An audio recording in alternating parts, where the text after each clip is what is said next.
means the Lord is my shepherd. Sa word of Hebrew means rohi or called as ra'a, meaning shepherd. So there is a Psalms 23 verse 1 to 6. Let us read. Let us read together. The Lord is my shepherd.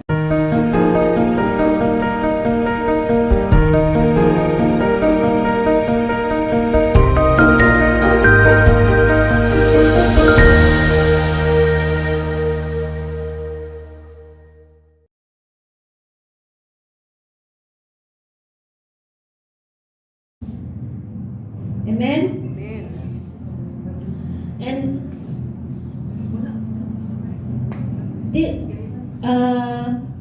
ang Ginoo kabalo jud siya sa atong ngalan. Kita individually unsay ang akong ngalan ang Grace Wong Sinio. Kabalo jud siya. Ako, mao na akong ngalan, imuha. Imo unsay full imong ngalan kabalo na sa Ginoo niya. Mao na kanang sa pagkakabalo siya sa imong ngalan, kabaw siya sa unsay imong kinabuhi. He will and kanang dahil daghang tentasyon sa aning kalibutan no, mao na tawag siya sa imong ngalan para mutuol ka balik niya, palayo ta sa mga tentasyon, palayo sa mga sala. Pero kanang we should listen to his voice. Mao ni kanang in John 10:3, the gatekeeper opened the gates for him. And the sheep listen to his voice. He called his own sheep by name and leads them out niya. Pareha sa aning verse kanang ang shepherd no nagtawag siya sa mga sheep, natawag siya mga gamay nga sheep daw niya. Natawag sila nila ang mga sheep kaila pud sa iyang tingog. Mao na sa kaila sa iyang tingog ingon ang katang shepherd, come let's go here. Kasabot sila niya, kaila po sila sa kanang tingog o musunod sila. Mao na kita kanang as a sheep of God, as a son of God, we must know the voice of God. So we're able to follow His voice, we're able to listen His voice, and then we're able to understand what He wants us to do for Him in our life. Also here in John 10:14 to 15, I am the good shepherd. Jesus said, I am the good shepherd. I know my own, and my own knows me. Just as the Father knows me, and I know the Father. Mao na kanang si Jesus kabalo siya ang tingog sa iyang amahan. Mao na kanang kita pud gihalan kanang kabalo ta unsay tingog kanang muminaw ta sa kanang tingog sa Ginoo. Nya pareha kita no mga tao kabalo ta atong tingog sa atong mga parents, sa atong mga igsuon, sa atong mga amigo. Inigtawag sila nimo, mutubag ka. Alanganin ka lang mo yung Grace niya, di ka mutubag niya. Inigtawag siya nimo, Grace, ana. Kabalo nakakinsa mo yung nagnawag nimo. Unless ka nang di ka kabalo sa tao, mao na ka nang same like kung Ginoo tawag nimo, niya, kaila ka sa tingog Ginoo, mo na means ka nang mutubag ka niya, mo listen ta niya. Kung di ka kabawat tingog sa Ginoo, paunsa ka mo follow niya, paunsa ka mo kanang kuyo sa iyang message ato nimo. Bisan mga iro no, mga aso, kabalo sila kanang tingog sa ilang owner. May kapuyo, mo puyo sila kay kabalo sila no nimo. Mo na kanang Jehovah Rohi, the God knows us personally. Kabaw jud siya unsa atong kinaiya, kabaw jud siya sa atong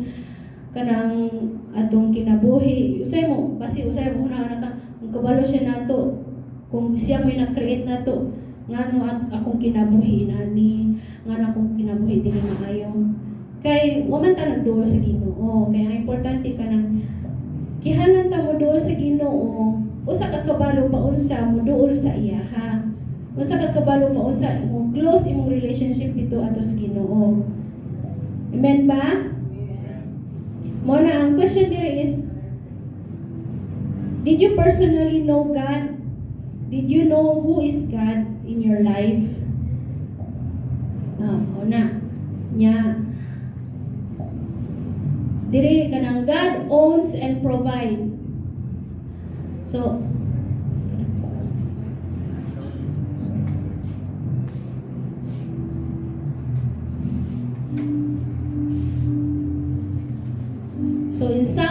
23, the Lord is my shepherd, I shall not want. So, nasige ko, wako kasabot man ni, unsa man ni I shall not want. The Lord is my shepherd, dili ko gusto. Nasige ko search, unsa man ni pasabot. It means I lack nothing. Oh. God, ang Ginoo is our shepherd. So, siya ang among leader. So, maoray akong kinahanglan. Wala ko ilain nga kanang we didn't lack anything because God is in our life. Amen? Amen. So, parehaan ni no? Kaning story about the bird. In Matthew 6:26 say, look at the birds of the air. They do not sow or reap or store away in barns, and yet your heavenly Father feeds them. Pareha sa mga birds, no? Kanang dili sila kabalo mo tanong, di sila kabalo pa usag ining human na tanong na bunganan niya mo buha pa niya iputang pa sa kanang sa store or sa ref pa inana.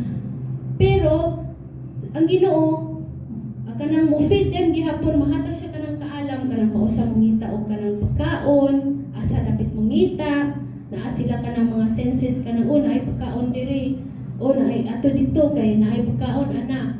Mao na kanang bisan ang mga langgam, di sila kabalo mo tanong, di sila kabalo mo kanang mukuha sa ilang bunga sa ilang gitanong, pero nagihapon sila pagkaon, dili sila mo gutman, dili sila kanang mo kabuhi. Mugpusog gyapon sila kay muhatag man si Ginoo sa ila kanang naay kaalam no as animals pa usa mangita og pagkaon. Pareho po sa aning story nga Matthew 14:30-21, Jesus feeds the 5,000. So imagine ka nang duha lang ka isda niya, lima ka bread pan, pero maka agutanan nga 5,000 people nya. Mo na ang kaning story no kanang Jesus og iyang disipulo kanang ato sa kanang lugar nga kanang wala jud lain tao, wala lain balay, wala jud nya. Daghan gyud ang kuyog nila, daghan ang kuyog si Jesus ug sa kanang iyang disciple. So ang problema diha ining abot sa gabi gutom na. So gutom mangita kay kapag kaon. Grug-grug naman ang tiyan. Mangita ng pagkaon. Wala pa naman ng kay di man kakao, di man kakahuna-huna. Ato na lang sa kabuhi. Mao na kanang ang gisuggest sa kanang disciples ni Jesus kanang mohatod siya mga tao, pila ka buok nga tao kanang mangita og pagkaon. Pero si Jesus naa siya lain nga plano. Mao na kanang sa solusyon ani naay usa ka bata nga lalaki, nag-offer siya iyahang paniudto. Ay paniudto mo na kanang lima ka pan o duha ka isda. Imagine ka nang kadaghan og tawo mausa nang busog, lima ra ka. Usa ra ka tawo basin mahurot jud na ang lima ka pan o duha ka isda. Di na igo. Una, pero si Jesus, he took the bread and the fish, he blessed the food. And as he blessed the food, that's where miracles happen.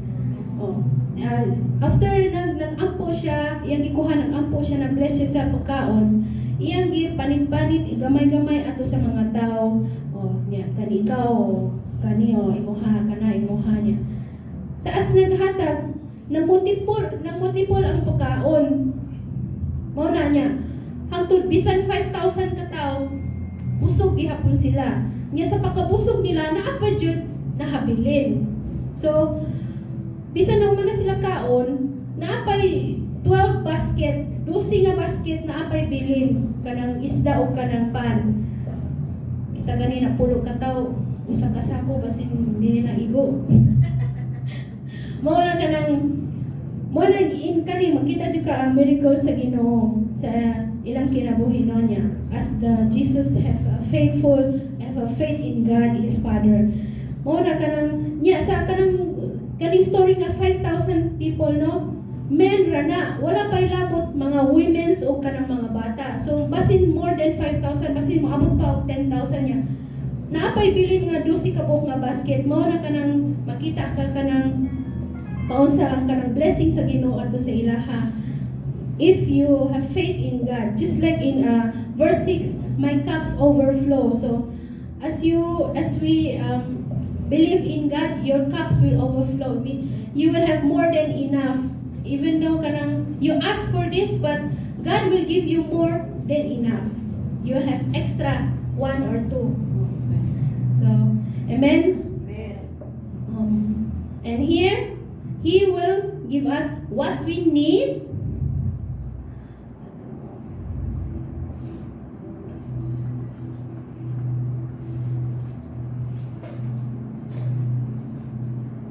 Okay.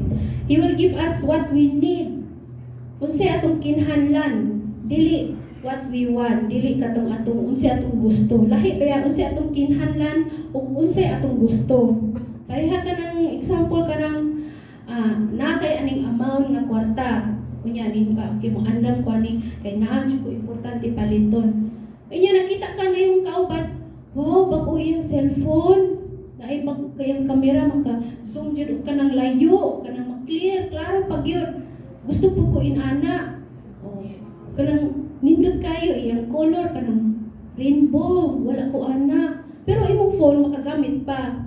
Nindot ay kanang okay pa nindot pa na pay daghan space niya. Sa imong una kanang nindot lang kanang murag naibog lang kanya. Tuod lang ana. Imong kwarta imong imbes mo palit ang mas importante, napalit na ka og cellphone niya umano na. Wala na kalain kwarta para kanang mas importante na. So murag inana kanang before mo palitaw barang, mo na ta gihalan ba ko or gusto lang ko. Di ba? Dili ka na ingon gusto ko. Sa una bitaw ka ng high school no niya, wa pa kasabot niya, bago ba gawa sa mga Nokia. Nindot ba naghan nga mo pusing no ang mga kamera, yang kanang keyboard mo pusing kon keypad no, yan ay push up pa gyud, na flip niya. Nana ko isepo pero nindot ya, gusto ko inanan. Gusto tipo ko daddy, mahal po kayo niya. Siguro na, pero iniglabay pila kasi man pero di na mo ka-importante. Kanang, murag, imo lang gusto ba, dili lang ka na imong kihalan niya. Naa naman ka nga mo ngayon, pagka ka na, dili naman kakihalan, no? So, mo na ang Ginoo, muhatag siya ato unsay atong kinahanglan, what our need. Mo na kung ampo ka, Lord, gusto jud ko ani niya. Gusto man jud ka, dili jud ka ng will ni Ginoo.